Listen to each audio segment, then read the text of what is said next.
Hello दोस्तों, स्वागत है आपका अपने चैनल में। दोस्तों, आज हमारी पॉलिटी की एमसीक्यू सीरीज का 27 पार्ट है। आज इस वीडियो में हम राष्ट्रपति से संबंधित महत्वपूर्ण एमसीक्यू देखने वाले हैं। चलिए आज की वीडियो स्टार्ट करते हैं। भारतीय संविधान के अनुच्छेद 123 के तहत अध्यादेशों को जारी करने की शक्ति निम्नलिखित में से किसके पास है? राष्ट्रपति के।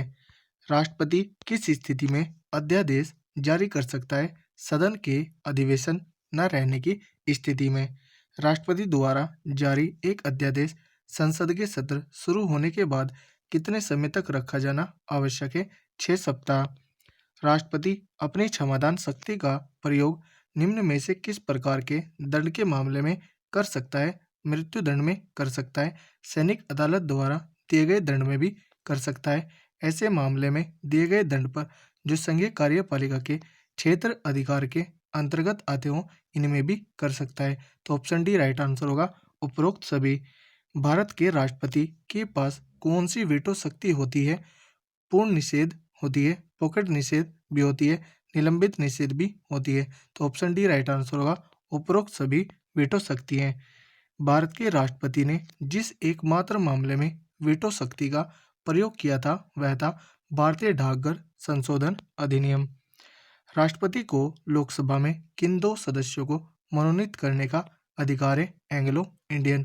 104 संविधान संशोधन के द्वारा इस व्यवस्था को समाप्त कर दिया गया है। राष्ट्रपति और उपराष्ट्रपति की अनुपस्थिति में कौन कार्यभार ग्रहण करेगा? सर्वोच्च न्यायालय का मुख्य न्यायाधीश। लोकसभा द्वारा पारित विधेयक यदि राष्ट्रपति लोकसभा को पुनर्विचार के लिए लौटाता है और लोकसभा उसे पूर्ववत पास करके राष्ट्रपति के पास भेज देती है तो राष्ट्रपति विधेयक को अनुमति देगा। अध्यादेश जारी करने का अधिकार राष्ट्रपति का कौन सा अधिकार है? विधायी अधिकार। निम्नलिखित में से किसकी नियुक्ति राष्ट्रपति द्वारा की जाती है? नीचे दिए गए कोटों से सही उत्तर का चयन कीजिए। वित्त आयोग का अध्यक्ष की जाती है, योजना आयोग का उपाध्यक्ष की नहीं की जाती, संघ राज्य क्षेत्र का मुख्यमंत्री की जाती है। तो 1 और 3। ऑप्शन सी राइट आंसर होगा, केवल 1 और 3। निम्नलिखित में से कौन सा राष्ट्रपति के निर्वाचन का भाग है परंतु उसके महाभियोग अधिकरण का भाग नहीं है? राज्यों की विधानसभाएं।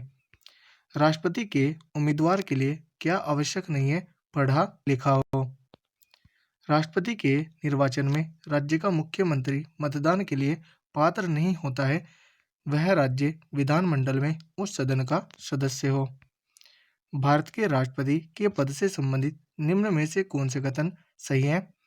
कथन नीचे दिए गए कूट का प्रयोग कर सही उत्तर चुनिए। कथन देखते हैं। राष्ट्रपति को विशेष मामलों में किसी अपराधी को क्षमादान की शक्ति है, यह सही नहीं है। राष्ट्रपति अध्यादेश प्रख्यापित तब भी कर सकता है जब संसद सत्र में हो, यह सही है। आपातकाल के दौरान राष्ट्रपति राज्यसभा को भंग कर सकता है, यह सही नहीं है। राष्ट्रपति को आंग्ल भारतीय समुदाय से 2 सदस्य लोकसभा में नाम निर्देशित करने की शक्ति है, यह भी सही है। लेकिन वर्तमान में यह व्यवस्था समाप्त कर दी गई है। ऑप्शन के according option B right answer होगा, 2 और 4। भारत एक गणतंत्र है, इसका अर्थ है भारत में वंशानुगत शासन नहीं है। भारत में राष्ट्रपति चुना जाता है निर्वाचित सांसदों व विधानसभा सदस्यों द्वारा। भारत के राष्ट्रपति के निर्वाचन के संदर्भ में निम्नलिखित कथनों पर विचार कीजिए। उपर्युक्त कथनों में से कौन सा या से सही है? कथन देखते हैं। प्रत्येक एमएलए के वोट का मूल्य अलग अलग राज्य में अलग अलग होता है, यह सही है। लोकसभा के सदस्यों के वोट का मूल्य राज्यसभा के सदस्यों के वोट के मूल्य से अधिक होता है, यह सही नहीं है। तो यहाँ पर ऑप्शन ए राइट आंसर होगा, केवल 1। राष्ट्रपति के चुनाव में विवाद होने पर किसकी सलाह ली जाती है? सर्वोच्च न्यायालय की। भारत के राष्ट्रपति का प्रति माह वेतन कितना है? 5 लाख रुपए। नामांकन के समय राष्ट्रपति पद के उम्मीदवार को जमानत के तौर पर कितना रुपया जमा करना पड़ता है? 15,000 रुपये। राष्ट्रपति को पेंशन के रूप में आजीवन कितना रुपया प्रतिवर्ष मिलता है? 30 लाख रुपये। भारत का राष्ट्रपति किसका एक अभिन्न अंग है? संसद का। एक विधेयक जो संसद में प्रस्तुत किया जाता है कौन सी क्रिया के बाद अधिनियम बन जाता है? जब राष्ट्रपति अपनी सहमति दे देता है। जब राष्ट्रपति एवं उपराष्ट्रपति का पद खाली हो तो भारत के राष्ट्रपति के पद पर कौन होता है? भारत का मुख्य न्यायाधीश। भारत के निम्नलिखित राष्ट्रपतियों में से कौन एक कुछ समय के लिए गुटनिरपेक्ष आंदोलन के महासचिव भी थे? ज्ञानी जेल सिंह।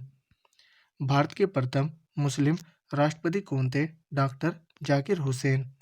भारत के राष्ट्रपति का निर्वाचक मंडल द्वारा किया जाता है। यह निर्वाचक मंडल निम्नलिखित में से किनके निर्वाचित सदस्यों से मिलकर बना होता है? नीचे दिए गए कोड का प्रयोग कर सही उत्तर चुनिए। संसद के दोनों सदन, यह सही है। राज्यों की विधानसभा, यह भी सही है। राज्यों की विधान परिषद, यह सही नहीं है।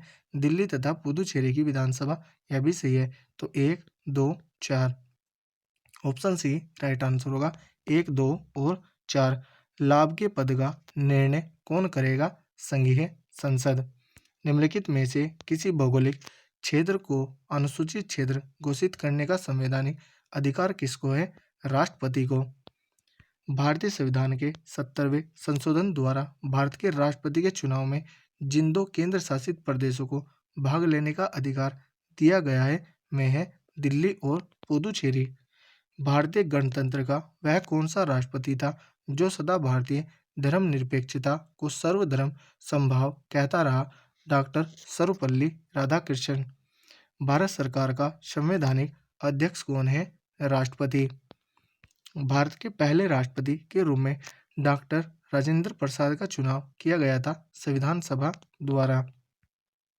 यदि भारतीय उपराष्ट्रपति अपना पदत्याग करने का निर्णय लेते हैं तो वे अपना त्यागपत्र किसे संबोधित करके लिखेंगे? राष्ट्रपति को। भारत के प्रथम राष्ट्रपति कौन थे? डॉक्टर राजेंद्र प्रसाद। भारत का राष्ट्रपति आनुपातिक प्रतिनिधित्व पद्धति के अनुसार एकल संक्रमणीय मत द्वारा निर्वाचित होता है। इसका निहितार्थ है कि निर्वाचित संसद सदस्यों और राज्य के विधानसभा सदस्यों के मतों की संख्या भिन्न भिन्न होती है। भारत के राष्ट्रपति पर महाभियोग लगाने का अधिकार है संसद के दोनों सदनों को। भारत में राष्ट्रपति राज्यसभा के कितने सदस्यों को मनोनीत कर सकता है? 12। निम्नलिखित में से कौन हमारे देश के दोनों में से किसी भी सदन का सदस्य नहीं होता है? राष्ट्रपति।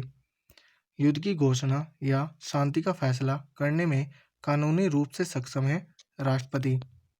भारत में केंद्रीय मंत्रियों को गोपनीयता की शपथ किसके द्वारा दिलवाई जाती है? भारत के राष्ट्रपति। संविधान के अनुसार निम्न अंकित में से क्या शब्द से भारत के राष्ट्रपति की शक्ति नहीं है? संसद के सदनों को संदेश भेजना।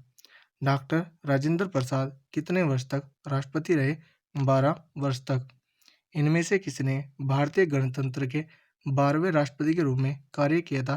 प्रतिभा देवी सिंह पाटिल ने। निम्नलिखित में से कौन भारत के राष्ट्रपति के चुनाव में भाग नहीं लेता? विधान परिषद। भारतीय संविधान के अनुसार कार्यपालिका का प्रमुख कौन है? राष्ट्रपति।